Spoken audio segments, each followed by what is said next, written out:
Bella a tutti ragazzi, ben ritrovati in un nuovo video rispetto al mercato Batman napoletano. Come state? Qua giù, spero tutto bene. In questo video andremo a fare il pre-partita di Napoli-Verona. Allora, Napoli-Verona si gioca, se non sbaglio, mercoledì, sì, mercoledì alle 18:30, turno infrasettimanale.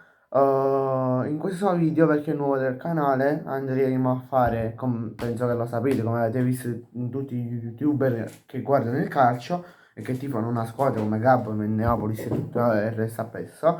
Vabbè, andremo a fare la probabile formazione, vi dico un pronostico del risultato, chi segna e questo. E poi analizzerò anche un po' di partita. Allora, io devo partire subito dalla probabile formazione.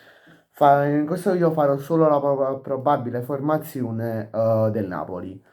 Allora, partiamo subito.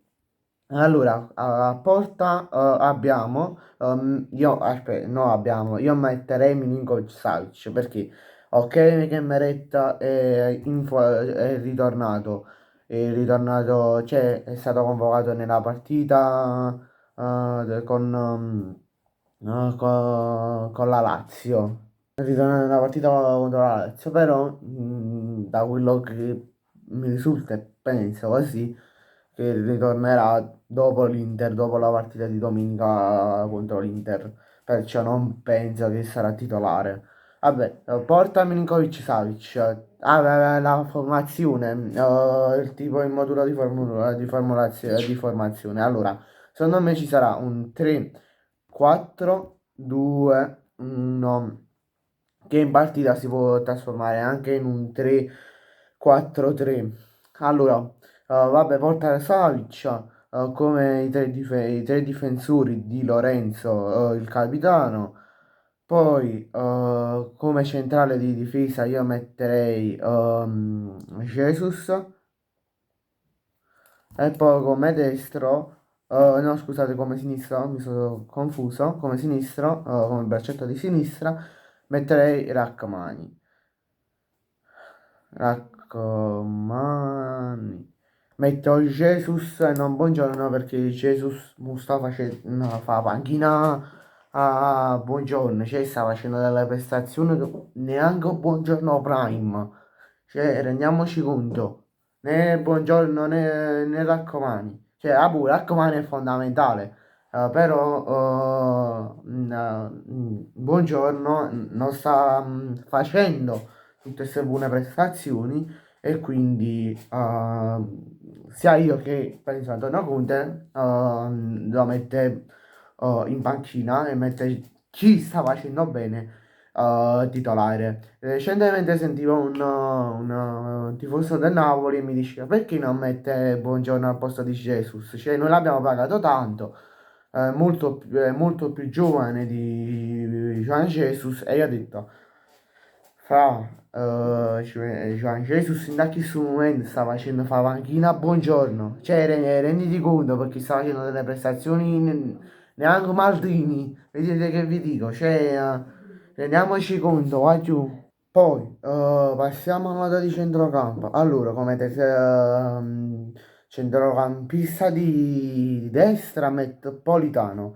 E poi che la fascia di destra Politano di Lorenzo mi piace moltissimo. Che la nostra fascia adesso sta facendo i fratelli.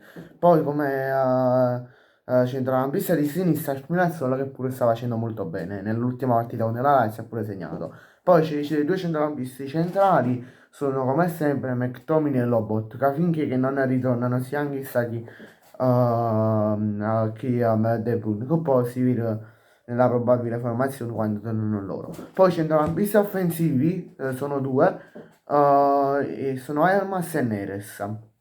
E poi come attaccante Rasmus Højlund. E secondo me questa sarà la partita di Lukaku che può, no, che fa gol, che può rientra però secondo me all'86esimo, 87esimo si rientra secondo me solo in questi pochi minuti di partita, farà pochi minuti perché mo non ha nemmeno mezzo minuto nelle gambe, quindi deve farle ancora. Poi secondo me, dopo mo abbiamo finito la formazione, Secondo me sarà una partita difficile perché contro il Verona, ve l'ho detto anche ieri nel pronostico della Serie A, delle partite di Serie A, se volete andatevi a vedere il video. Praticamente è sempre stata una partita difficile in trasferta, ma questo a prescindere dalla trasferta in casa. Se vi ricordate l'anno scorso in trasferta abbiamo perso 3-0, però poi in casa abbiamo vinto 2-0. E spero che in casa, perché i punti servono per agganciare l'Inter, che praticamente spero che possiamo vincere per 2-0, gol di Neres e di Elmas. Questa qua segnerà Elmas. E ve l'ho detto, sarà una partita difficile. Secondo me Elmas sarà il primo a segnare, segna al 13° minuto, anzi no, al 15°. E poi Neres segnerà all'80°. Bene ragazzi, grazie a tutti per la visione, ci vediamo in un prossimo video, mi raccomando iscrivetevi al canale e lasciate un bel like. Voglio prima di chiudere, stasera verso le 10:30, 11 uscirà il post partita della Roma e della Juve. Ciao, vai giù!